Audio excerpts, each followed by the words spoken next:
इसी संघर्ष के कारण चार्ल्स प्रथम ने 11 साल तक संसद की बैठक नहीं बुलाई, पर सन 1640 में एक पड़ोसी देश के विरुद्ध युद्ध होने से राजा का खजाना खाली हो गया था। युद्ध के लिए नए कर लगाने थे, जिसके लिए उसे संसद को बुलाना पड़ा। लेकिन संसद ने राजा और उसके मंत्रियों की तानाशाही पर नियंत्रण करने का फैसला किया और मंत्रियों तथा अधिकारियों को दंड सुना दिया। इसके साथ ही राजा के समर्थकों और संसद के बीच गृह युद्ध शुरू हो गया, जो 5 वर्षों तक चला। इस गृह युद्ध में ओलिवर क्रॉमवेल ने संसद का नेतृत्व किया और राजा के खिलाफ लोगों की एक सेना तैयार की।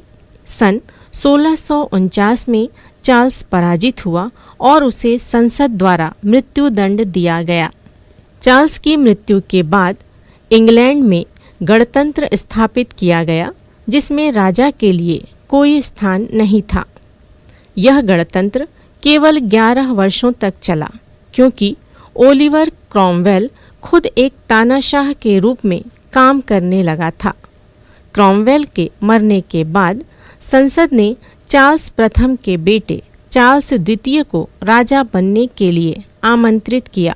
चार्ल्स द्वितीय और उसके उत्तराधिकारी जेम्स द्वितीय ने फिर से निरंकुश शासन प्रणाली की ओर लौटने का प्रयास किया।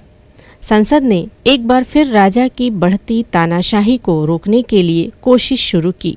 सन 1688-89 में संसद ने जेम्स द्वितीय की बेटी मेरी द्वितीय और उसके पति विलियम ऑफ ऑरेंज को इंग्लैंड की गद्दी संभालने के लिए न्योता दिया।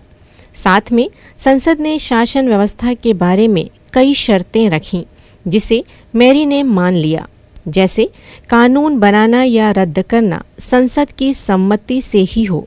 बिना संसद की सम्मति के कोई नया कर न लगे, न ही सेना का विस्तार हो। संसद सदस्यों के चुनाव में राजा हस्तक्षेप न करे तथा संसद में कहीं किसी बात के लिए किसी भी सदस्य को सजा न दी जाए। संसद की बैठकें नियमित रूप से हों। संसद की ऐसी शर्तों को मानकर मेरी द्वितीय इंग्लैंड की रानी बनी और विलियम राजा बना।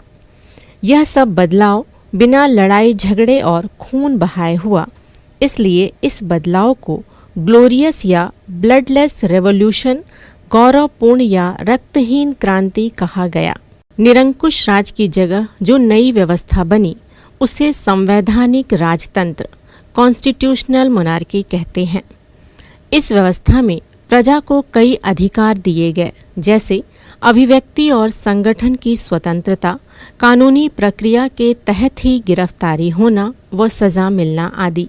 संवैधानिक राजतंत्र में किसी न किसी प्रकार से लोगों द्वारा चुने गए प्रतिनिधियों की एक सभा होती है, जो राजा के कामकाज की समीक्षा करती है और अन्य तरीकों से उसकी मनमानी पर रोक लगाती है।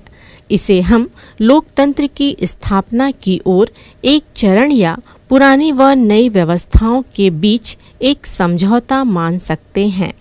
इंग्लैंड में लोकतंत्र के प्रयासों के 2 महत्वपूर्ण पहलू थे।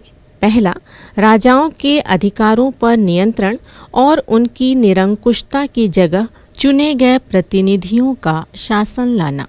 दूसरा पक्ष था चुनाव की प्रक्रिया में सब लोगों की भागीदारी। 18वीं सदी में धीरे धीरे संसद के प्रति जिम्मेदार मंत्रिमंडल की व्यवस्था बनी। 19वीं सदी के अंत में वोट देने का अधिकार मजदूरों को भी मिलने लगा। आगे चलकर 20वीं सदी में महिलाओं को भी वोट देने का अधिकार मिला। इस तरह यह लोकतांत्रिक बदलाव पूरा होने में 250 वर्षों से भी अधिक समय लगा।